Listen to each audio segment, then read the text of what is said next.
Hello Cancer, Sun, Moon Rising, and Venus Signs. Kamusta kayo? Sana po ay nasa mabuti kayong kalagayan. Welcome back po sa Star Tarot. Kung bago kayo rito, welcome din kayo. Thank you for your support. I truly appreciate it. God bless you all, Cancer. Pauna mensahe po ninyo, we have flexibility. Ayan, adapt slowly by using versatility, compromise, adaptation, change, etc. So, be flexible in your methods, no? Lalo-lalo na sa pagmamanage ng inyong kaperahan. Wag kayong, do not just stick in one, method, 'di ba? Kung ano lang yung siguro yung nakasanayan ninyo or ano lang yung naging komportable na kayo na yun ang approach na ginagawa ninyo, ginagamit ninyo sa inyong pagmamanage ng inyong pera or negosyo, yung mga ganon. So don't just stick on that, no? Be flexible, be adaptable. Okay? Kasi maaaring meron ditong mga dumating na opportunity for you to use different methodology din. Na, 'di ba? Na who knows, mas makakabuti ito, mas magiging effective ito, yung ganon. No? So, what else? We have shedding, reducing losses, elimination, and completing a new metamorphosis. It's time to set higher goals. Ayan. So, siguro, yun na nga, part of the flexibility energy. So, siguro, try ninyo, no, na ibang approach naman ang gamitin ninyo rito. Isang tabi nyo na muna yung mga old methodologies na pinapractice ninyo, na ginagamit ninyo na siguro ngayon hindi na siya effective, hindi na siya maganda, no? Hindi na bagay sa ginagawa ninyo or sa kung ano man ang pinagkakaabalahan ninyo sa ngayon. So, try a different way of managing things, no? Lalo-lalo na sa inyong money, career, and finances, okay?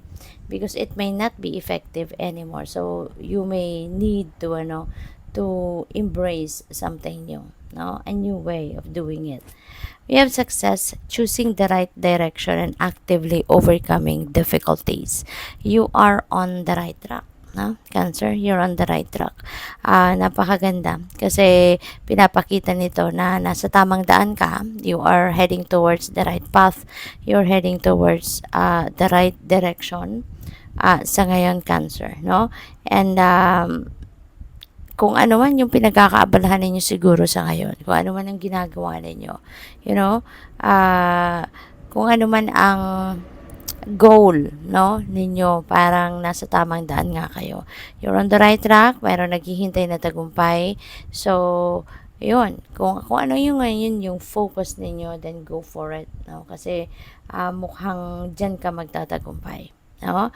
Diyan ka magtatagumpay. And i-apply ninyo yung flexibility ninyo, yung shedding na ito, no? Kasi mapapansin din nyo naman if kung yung mga ginagawa ninyo is still effective or not, 'di ba? So,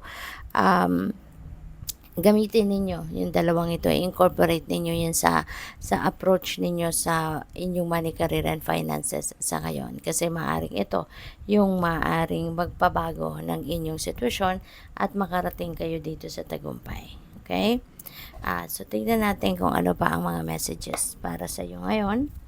And now, I would like to say thank you po sa lahat, no, ng sa lahat ng mga suporta sa aking channel. Thank you for your subscribes. If you haven't subscribed yet, please subscribe na po. Everyday po tayo nag-upload. At maraming salamat sa mga donation po ninyo, no? So, we have 9 of Pentacles. This is really, really beautiful. Lalo-lalo na pagdating sa inyong kaperahang aspeto. Because this is the time that you are going to reap the rewards of your hard work. So, yung success na to, talagang eto na yon. Dadating na yung inyong financial reward. Dadating na yung bunga ng inyong pagsisikap. Dadating na yung bunga ng effort, no, na ginawa ninyo for your money, career, and finances. So napakaganda kasi ngayon there is financial comfort, there's financial freedom, no? Maaring ito na din yung magiging hudyat ng simula ng inyong pag-build ng security and stability ng inyong kaperahan. Kaya good luck sa iyo, no? makakaluwag na kayo. Sa ngayon, you're going to experience abundance and prosperity finally. We have Ten of Swords. Ayan. So, si Ten of Swords naman, this is, siguro na-betray kayo, no? Dati. Maybe na-betray kayo, naloko kayo, na kung sino man, pwedeng mahal ninyo sa buhay, pwedeng yung person ninyo, kaibigan ninyo, best friend ninyo, pwedeng kapamilya ninyo, someone have betrayed you, no? Involving money. No? So, pwedeng karelasyon ninyo talaga to din, di ba?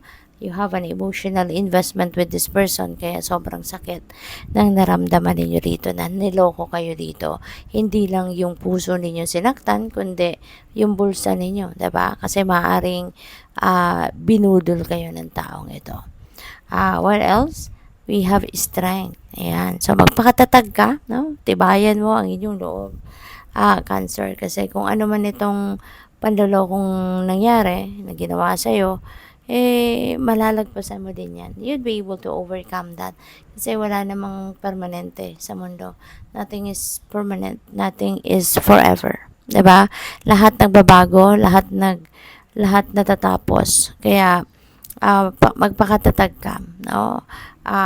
Eventually, you'd be able to bounce back, no? Sa kung ano man ang, kasi pwedeng pick up ko dito, baka malaking pera, no? Yung nabudol sa'yo, pwedeng ganun. Kaya sobrang sakit para sa inyo. Kaya tibayan mo lang ang inyong loob, malalagpasan mo din yan, makakabawi ka din sa perang mga nawala sa'yo. Okay?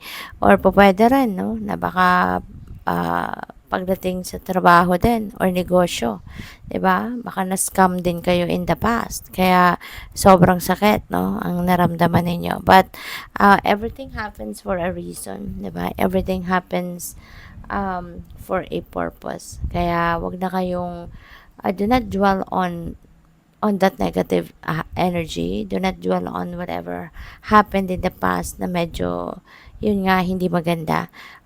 Hayaan nyo na yun, no? Hayaan nyo na yun.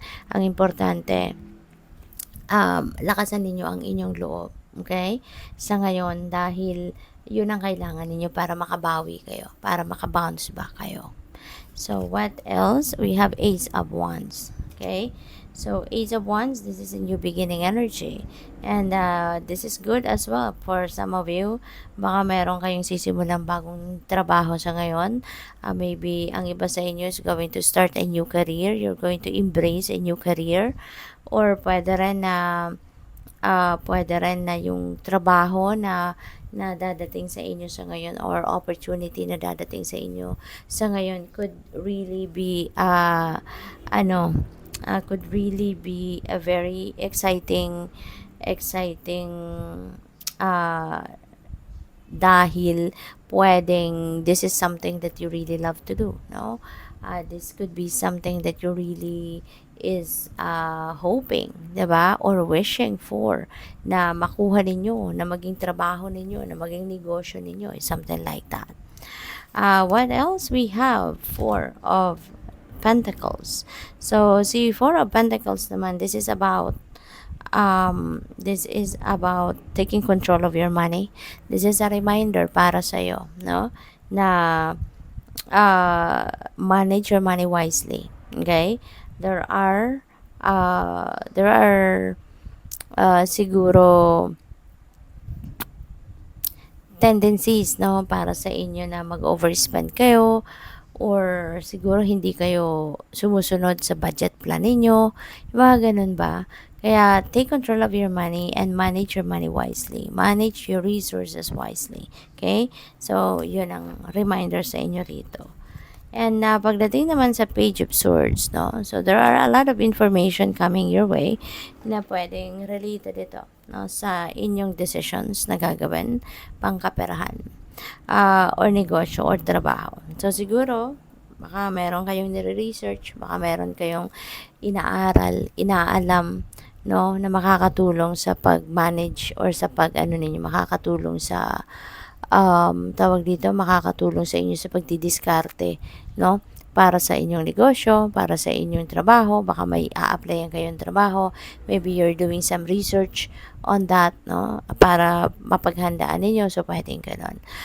Pupuwede rin na baka meron kayong mga ideas, no, maybe there are ideas that is going to arise sa ngayon that could be related, no, sa inyong kaperahang aspeto, trabaho, negosyo, no. So good luck.